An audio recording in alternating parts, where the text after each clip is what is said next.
Hello everyone, I hope you all are fine. आज हम twelfth accountancy के अंदर जो हमारे अकाउंटिंग रेशो स्टडी कर रहे हैं उसके अंदर आज हम हमारा नेक्स्ट रेशो स्टार्ट करेंगे जो कि हमारा है total assets to debt ratio. ठीक है, total assets to debt ratio जो है वो हम स्टडी करेंगे। हमने लास्ट रेशो किया था डेट इक्विटी, तो उसी के ही सिमिलर सा है ये रेशो भी। ठीक है, सो अभी हम देखेंगे कि total assets to debt ratio क्या होता है।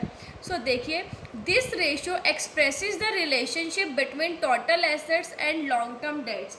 जो total assets to debt ratio है, ये रेशो रिलेशनशिप शो करता है। ठीक है, किस किस के बीच का रिलेशनशिप शो करता है? टोटल एसेट्स और लॉन्ग टर्म डेट्स के बीच का रिलेशन शो करता है। देखिए, जैसे नाम से ही पता चल रहा है total assets to debt ratio, it means ये रेशो जो है वो टोटल एसेट्स और जो लॉन्ग टर्म डेट्स हैं उनके बीच का रिलेशनशिप शो करता है। It measures the extent to which long-term debts are covered by assets which indicates margin of safety available to providers of long-term loans।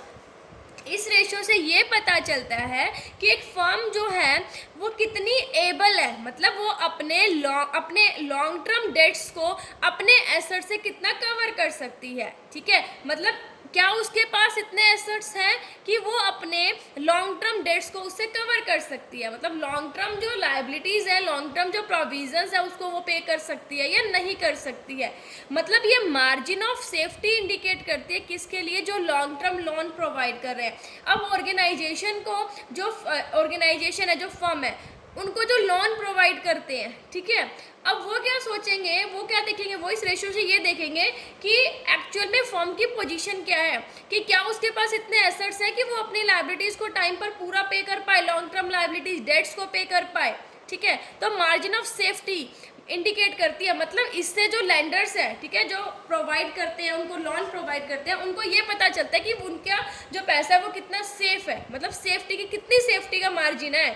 ठीक है, वो पता चलता है total assets to debt ratio से।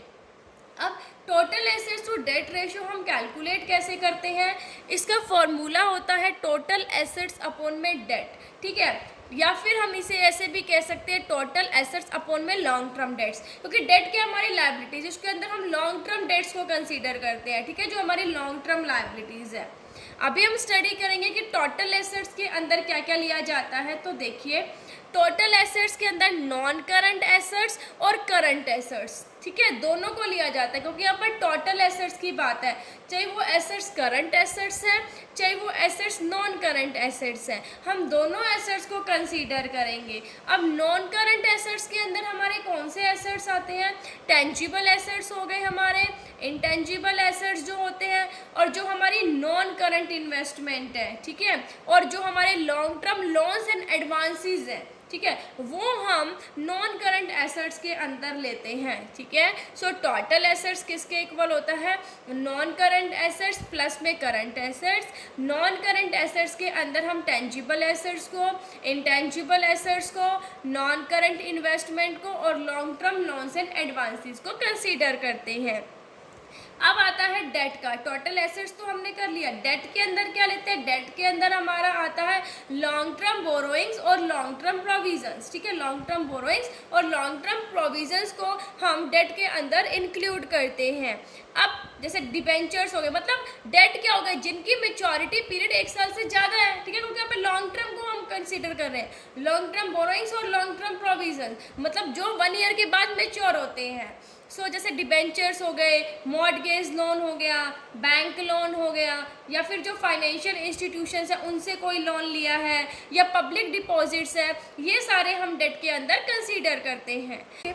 This ratio is usually expressed as pure ratio, that is 1:1 और 2:1। इस ratio को हम प्योर रेशियो भी कहते हैं, जो कि 1:1 या 2:1 होता है। ठीक है, सो देखिए, हायर रेशियो, अगर रेशियो ज़्यादा होगा, भाई 1:1, चलो ठीक है कि टोटल एसेट्स जो है वो टोटल लायबिलिटीज़ के बराबर है, ठीक है, और अगर 2:1 मतलब ज़्यादा है, ठीक है, तो ज़्यादा होगा। अगर 1:1 से इनसे ज़्यादा होता है तो जो पोजीशन है फर्म की वो कैसी है? अच्छी है, मतलब जो मार्जिन ऑफ सेफ्टी है लेंडर्स के लिए वो हाई होगा। और अगर ये रेशियो लो कम होता है इट मीन्स फाइनेंशियल पोजीशन कैसी है कंपनी की, रिस्की है, और जो मनी और मार्जिन ऑफ सेफ्टी है वो भी लेंडर्स के लिए कम है।